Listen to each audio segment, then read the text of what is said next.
fathers of which nation? Of Israel. Right, where? And in these last days spoken unto us by his son. He spoke unto them, that same people, by his son. Where? Right? Whom he had appointed heir of all things, right, by whom also he made the worlds. The what? Worlds. The worlds. Plural. Did you see world there? Not singular, plural. Plural, so there are many worlds.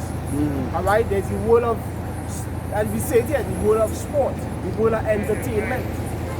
You understand? So we had to find out now, because in John 3:16, did it say worlds? No. It's a world in John 3:16. So let me bring out John chapter 3 verse 16 and we'll get Isaiah chapter 45 and verse 17. God. Let us go. John 3:16. Have it there? Yes, sir. This is the book of John chapter 3 verse 16. Go ahead. Right, and it reads.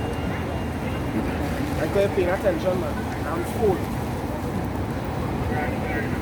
John 3:16. For God so loved the world that he gave his only begotten son. You just love him, right? God so loved the world, singular, that he gave his only begotten son. Say love, right? Right, love. L-O-V. Past tense. Past tense. So love, so thy past tense, right? Love the world, love. Go ahead.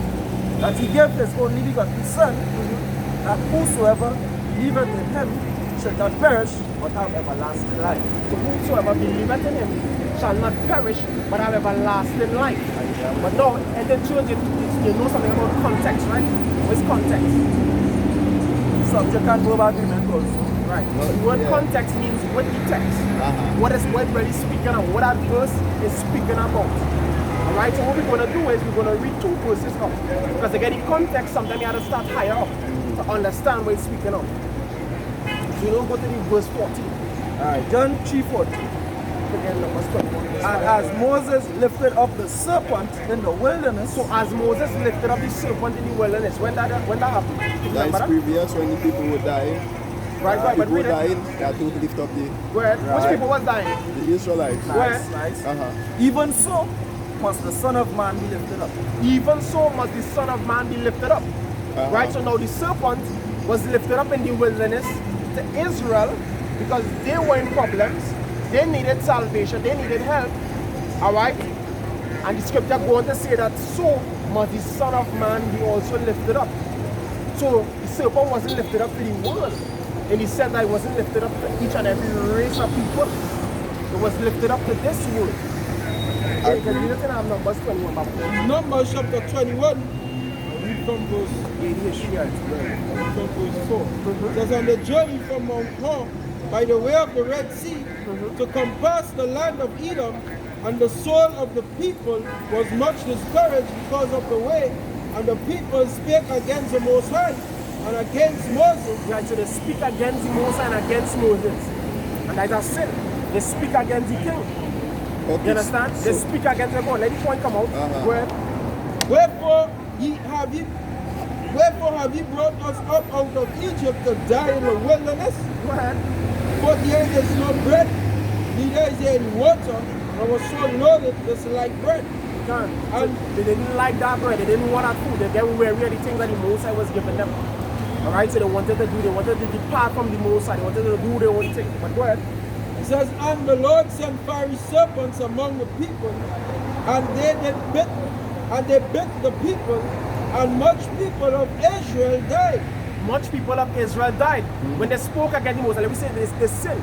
They sinned against God, so God sent them a punishment, and they was dying because why? Romans 6 and the last verse, the wages of sin is what? It's death. Is death. Go ahead. It says, therefore the people came to Moses and said, we have sinned, for we have spoken against the Lord and against thee.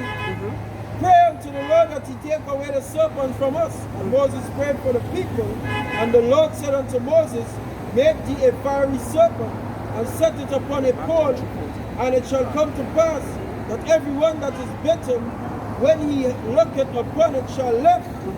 And Moses made a serpent of brass, and put it upon a pole, and it came to pass that if the serpent had bitten any man, when he beheld the serpent of brass, he lived.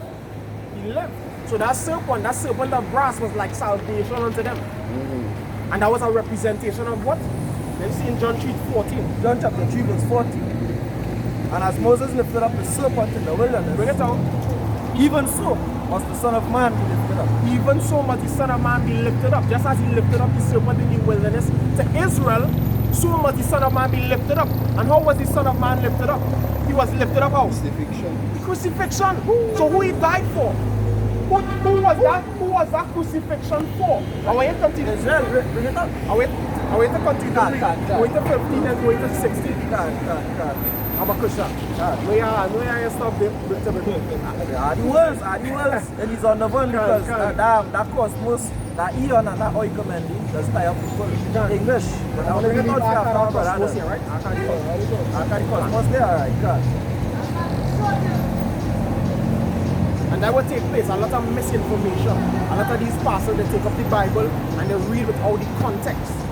Understand? And they create their own doctrine. And the scriptures warns us of this in Colossians chapter 2 and verse 8. Beware lest any man spoil you through philosophy and vain deceit.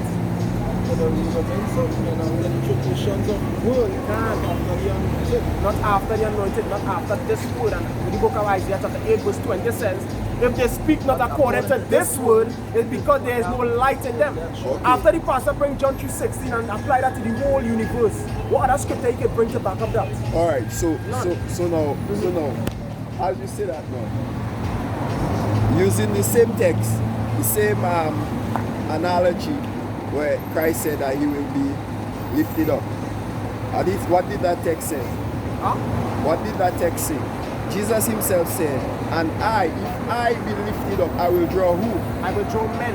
All men. All men. That is very inclusive. That is inclusive.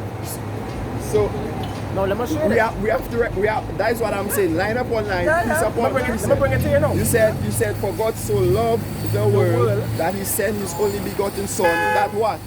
Whosoever. That is inclusive. Whosoever is who? I'm glad he said inclusive. You know what the word inclusive means? What inclusive means? Within. No. Inclusive means for everybody. In is in. X is out. Right. So you're talking about people, specific people inside. Inside of what? Inside of a specific nation. Like if I'm a teacher.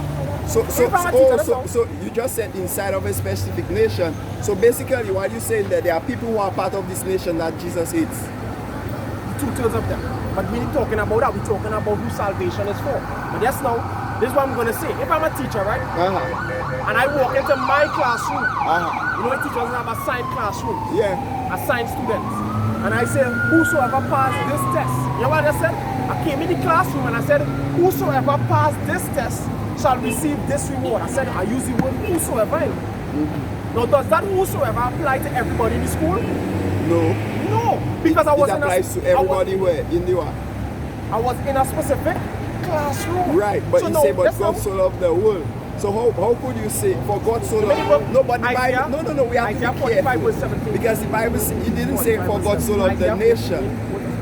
We have to be clear. He said for God so loved the world that he gave his only begotten son, that whosoever is a part of who? The world. The world. Right. But so you cannot say that God is saying that is only a nation. No, backtrack now to Galatians 3. You go to where it says not 3:16. When it talks, it says neither Jew nor Greek. What? Huh? Right. So let's talk. I mean, I like Bible. We see that. Right. So I'm trying. You know, the thing about it is that, right? I'm just trying to be honest with you, and I can see that you guys study the Bible. Right. The truth is, I realize that Christians and Bible-believing people can rationalize anything from the scripture once they know how to phrase themselves properly. Right. So that basically people who actually believe in the Bible actually pass to the world as fools, because how can one Bible have so many people in turmoil? The Adventists saying this, the Jews saying this, the Israelites saying this. It's not for them. No. It's not for them. The reason why they into all them different things. Because you say, because the Bible says spiritual things are not spiritual discerned. But the thing is, we have to be careful. We have to be very careful about what we bring out are supposedly Bible-believing people. What we bringing out is salvation to these people on this side. That's what we bringing up because for too long these people have been in captivity. And I understand that. I can understand that. And the truth is, I am pro-black as well. Huh? I am pro-black as well. We not black. You not pro. Huh? We not No, black. no, I am telling you, I am pro-black. They say as well. So Right. like, Right. So, we as pro-black. but this here is pro-black. This here basically is saying that God comes to a specific nation. You see? No, let me tell you. Look at the Cubans. When you talk about Seminole Indians, this American this Indians. basically is here is brown people, and you're saying that But the people, wait, that's not man was created out of what? out of what? What was man created out of? Well, you tell me. I'm asking you. Dust of the earth. So the original people would have been what color? Of people of what color? Right. So basically, you say that white people were not created by God. The Edomites. No. The Edomites, they were created by God, but they are not His love. They are not His chosen. They're going to be enslaved under these people on this sign here. That's what we're saying. When you rain come, you're good. Alright, that's what we're teaching. When you rain come. And these other nations outside of this nation is going to be our slaves and servants, just as the Bible says it. Not how we says it, how the Bible says it. Because why? When you go back in history, who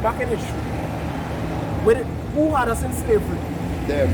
They had us in slavery. How we reach here on slave ships? Revelation chapter 13 verse 9. So a question now to you. So all the people who are Bible believing outside of this nation, they will not be saved. They will not. Salvation is not for them. Give me Jeremiah 3:23. If the Bible believing outside of this, it just wasting time. So basically some people confusion I face. It have a confusion I face also. Which is Israelites looking like other people. I was saying outside of this.